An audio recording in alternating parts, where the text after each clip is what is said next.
You're listening to the Vibrant Happy Women podcast. I'm Dr. Jen Riday, and on this episode, you'll learn how to unclutter your soul. Stay tuned.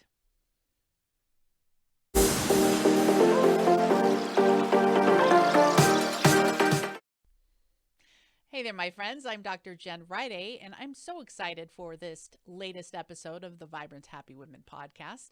We're going to be talking about letting go of emotional baggage. We're going to learn about uncluttering your soul. I know life can really be heavy sometimes. Divorce and death and addiction and kids and being stressed and busy and overwhelmed. We all have things in life that can start to weigh us down in our hearts, in our minds, even physically. Sometimes it can feel like our shoulders are pressing downward. Well, there is a way to free ourselves from that emotional baggage, that clutter, and this method is called uncluttering your soul. My guest today is Trina McNeilly, and she's going to teach us how this is done. I'm super excited because we all deserve to feel lighter, freer, and more like our vibrant and happy selves, our most vibrant and happy selves. So that's the end result of this episode, to get to figure that out for ourselves. I encourage you to have a glass of water, a journal. Maybe we'll take some notes while we talk, and you'll learn how this applies for you.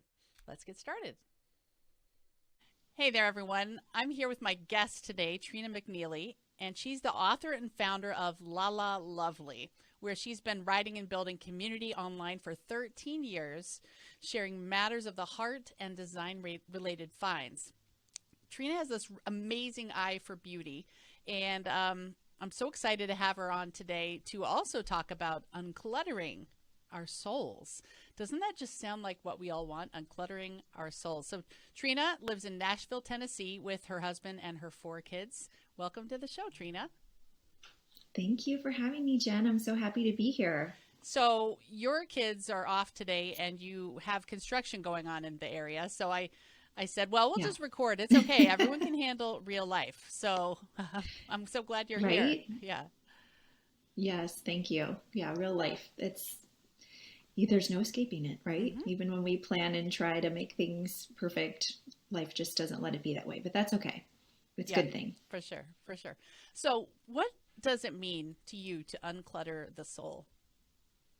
Yes. So when I talk about, I love to define what I mean by soul because I think we use that word a lot. Sometimes we use it interchangeably with heart or spirit. But when I'm talking about the soul, what I'm referring to is your mind, your will, and your emotions. So, uncluttering your soul is really kind of going through everything on the inside, that inner life, that narrative that you have running. I kind of call it the white noise, in your mind. It's going through all of that and seeing what's in there and maybe what's causing, issues or problems for you, holding you back in ways, and to begin to sort through it. So I look at everything through the lens of home. I love home. I love design and decor. So I talk about us being a living home, and then of course we have our lived in home. So just as you want to unclutter, declutter the home that you live in so that it's livable, we need to kind of have some maintenance and unclutter our souls so that our living home is livable. So what are some types of clutter that can kind of dirty up our souls? Maybe I used the wrong word. Yeah. Dirty up sounds evil, but but clutter Yeah. us. Yeah. Yeah. Take up space, right? Where we all want to create space in our lives. And I think that that's also on the inside as well. And we want to create space for the things that we long for, like peace and joy. So, Mm. soul clutter for me, I can just give you some examples of some of my own soul clutter, and that's what I do in the book. Um, Other people may have other forms that's unique to them, and that's why uh, the process that I share is a process everybody can go through, but it's going to be unique to you, kind of like a build out of a custom closet. So some of my soul clutter, of course, has been, that narrative, that white noise, these stories or these lines that I've been telling myself for a long time. And if you begin to pay attention, you might notice that they're ones that have been there since childhood. Uh, Other forms of clutter for me have been emotional pain. I was a little too close to it to really understand what it was. Stress. Mm-hmm. Some of these things can, be like there's everyday stress and then there's chronic stress, anxiety, depression. Sometimes it can go into bad beliefs that we have or coping mechanisms, behavioral patterns.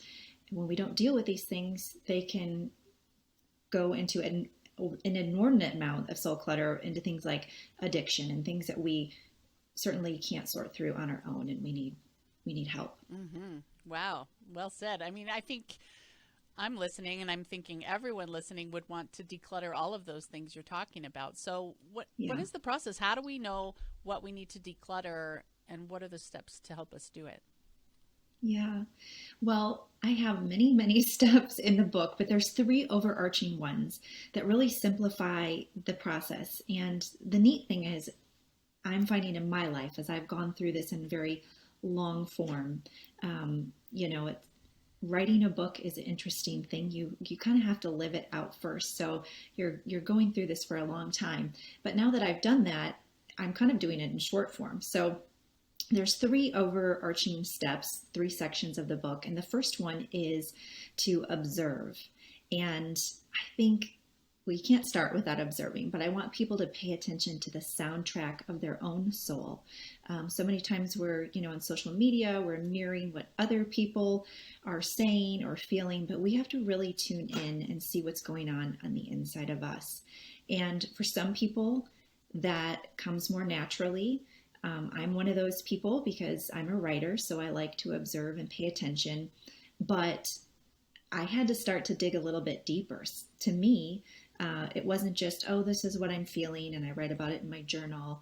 I had to pay attention and find out, like, I'm having like physical symptoms in my body. And I'm just thinking, oh, what is this? Of course, it's like, oh, something majorly is wrong. I kind of read about a whole story. We don't have to get into it now in the book, ending up in the ER, having a panic attack and, being a little bit like, what do you mean? This is, this is just anxiety. But my anxiety was trying to tell me something, and that what it was is that I was dealing with chronic stress in my life. So we kind of have to, it's like a delayering process. Observing, really pay attention, because when we pay attention to what's going on in our lives on the inside of us, paying attention precedes change. Mm-hmm. Some of us want to get ahead into the action, and some of us, like me, want to just keep observing and have a hard time taking action. So each chapter is actually an action step, because what I found was, after paying attention, I had to go on and take some action steps, because action really activates change in our life. Mm-hmm. So paying attention is that first step that you want to take. Just seeing what's happening in there. So you're saying Right. those emotions are trying to tell us something, like your They anxiety really was. Yeah. are.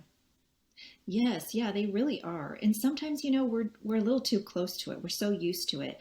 I write a lot about that in the book too, that sometimes we're really a little too comfortable with our soul clutter, just as you might be an actual physical clutter, because it's familiar. And even though, some of the things that we're dealing with are painful or difficult, they're familiar to us.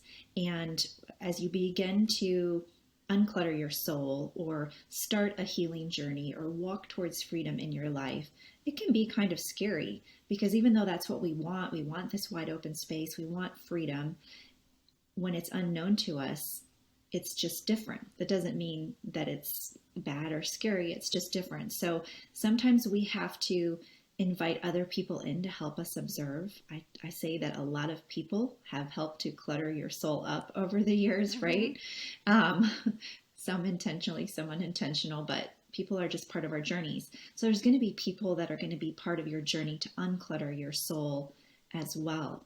Whether that's maybe a good friend that's telling you the truth, and sometimes that's hard to hear, or you say, oh, no, no, no, no. But those words are really freeing, and later, when you're ready to sit down and observe and process and pay attention to what they're telling you, that can really begin to open the door to change. So friends, counselors, therapists, maybe even, doctors, when you're dealing with anxiety or depression, we have to invite other people in to help us begin to unclutter our souls. Mm-hmm. Well said. And coaches often for some of that work. Yes, Yes.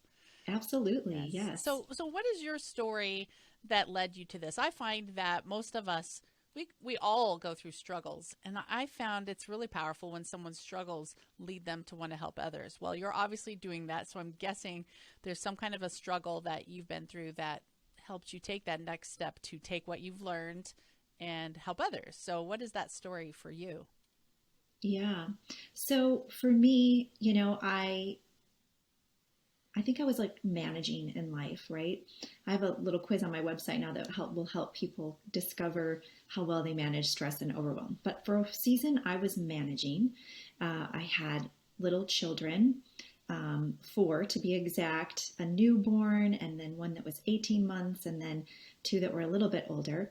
My husband was starting a business, so there's a lot of ups and downs with that when you're starting a business financially, and I was managing. And then in the midst of that, my parents announced that they were going to get a divorce after almost 40 years of marriage. And at the time, I was living with my little family in my childhood home.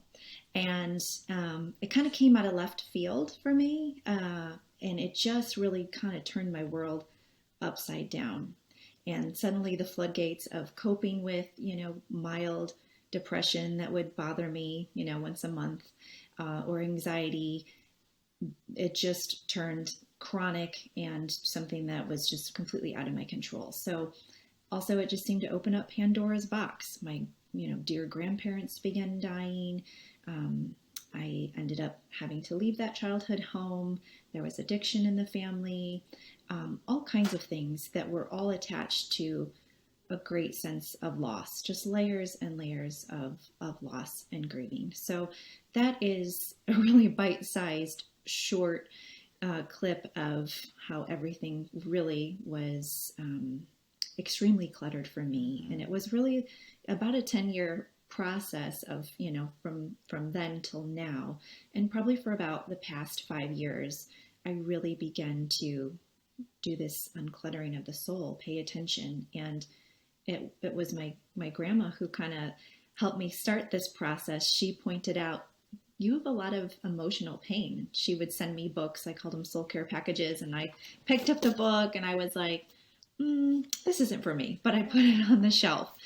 And, but it planted a little seed in my heart. And one day, random day, I was probably struggling to face the day, got my kids to school. I was really good about managing all of the have tos, but then after that, I didn't function very well. I picked up that book and I began to see, yeah, there's so much going on the inside, and it's so much deeper. Everything that's happening is triggering deeper pains and wounds that I haven't dealt with. So that's a quick synopsis. I write in more detail about that in that book and my first book, La La Lovely, as well. Mm. We do. If we don't, I don't think anyone perfectly allows all emotions to pass through, even the most skilled Mm-hmm. therapists and psychiatrists and whatever. But we all kind of pick up some clutter in our souls, like you said. All these things you mentioned, addiction. You mentioned divorce. Other people might experience, death, and well, you had that too. And then prison is one I've heard people carry a lot of shame for. There's all these things that happen where we think we're Mm-hmm. alone. And I love that you're talking so openly about this because we all have life. Life is 50% easy, 50% hard. And there are Mm-hmm. tools to help us unclutter, declutter our souls, so to speak. So so glad you're doing Mm-hmm. this. So, if someone listening wanted to kind of get started, what would be the first three steps to really clear steps they could do today to start this process before your book arrives from Amazon or Yeah. wherever? Yeah. So we talked about observing. Hmm. And like I said, sometimes we need help. If you order the book, there's a great tool in there to help you inventory your clutter. The second step that I didn't mention yet is to own. So once I began to observe all that was happening, I had to do the hard work of owning. And so, everybody's story is different. A lot of my story, was stuff going on around me. I was kind of in the wake of other people's story. So I went through a long season of, well, this isn't fair and I didn't cause this to happen. And, I'm having to deal with all this and it's causing extreme hurt and pain in me. And kind of could go off into that victim mindset. But I had to take ownership where I could. I still have to do that, right? Like every day, own, well, why I feel this, I see this, but why am I feeling this way? So I was dealing with chronic stress. I had to begin to own, how I was maybe complicit in that. Was I staying up late or eating tons of junk food? Yes, I was. So we take ownership. And then the third step is overcome. And that was a really loaded one for me to use because it seems like it puts a bow on it. If you do this, then you're going to overcome and everything will be better and you move on. Well, as I started to study overcome, I began to look at it in a couple of different ways. And one is it's still a process. Like we never fully overcome everything in this life, right? It's something that we can practice. It's overcoming. It's something that we do. And the second one, and probably most important for me, is that as a believer, we are called overcomers. So it's not something that I have to really try to achieve. Again, I look at it like a practice, but it's who I am as a person because of Christ living in me.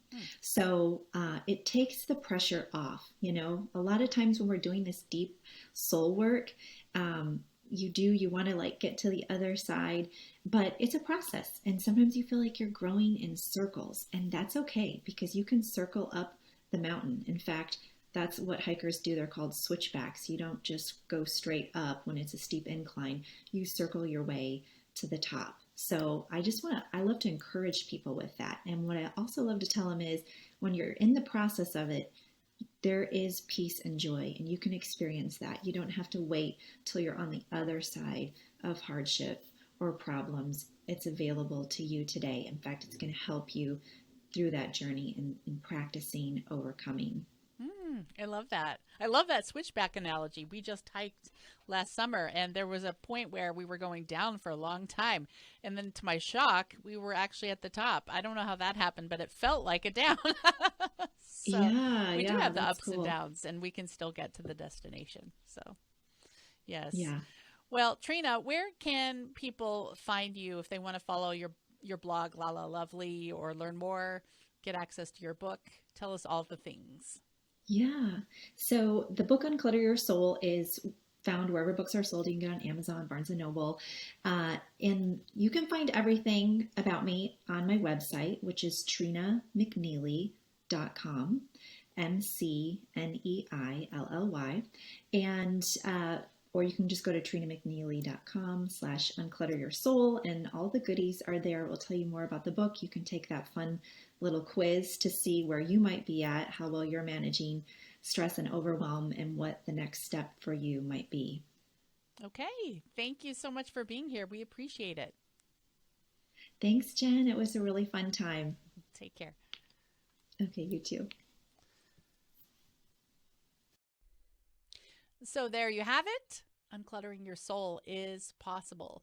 I know for me, some of my favorite ways to do this are to do my Be Her morning ritual, where I take some steps that help me to fill up my soul and to look inward so I can see what's going on there, making that a habit. I know some of you probably meditate or pray or journal. All of these are fantastic tools for looking inward. I also love to do the feel it to heal it method. I love EFT tapping. What's amazing is there are brilliant, powerful, fantastic tools out there that can help us clean out our souls. So I loved getting to talk about this with Trina today. Well, my friends, I love you. You deserve to have a light, vibrant, happy soul because when you do that, everyone around you benefits. When you're shining out the brightest version of yourself, no pressure that you have to do it for others, but when you feel amazing, others get to have the gift of being in proximity to you. And because of mirror neurons in our brains, they will pick up on that and feel amazing too. Mood, happiness really are contagious. And that's what this podcast is all about. So my friends, I love you. You've got this. And I will see you again next time. Until then, make it a vibrant and happy week. Take care. If you enjoy this podcast, you have to check out the Vibrant Happy Women Club. It's my monthly group coaching program where we take all this material to the next level and get you the results that will blow your mind. Join me in the Vibrant Happy Women Club at jenriday.com/join.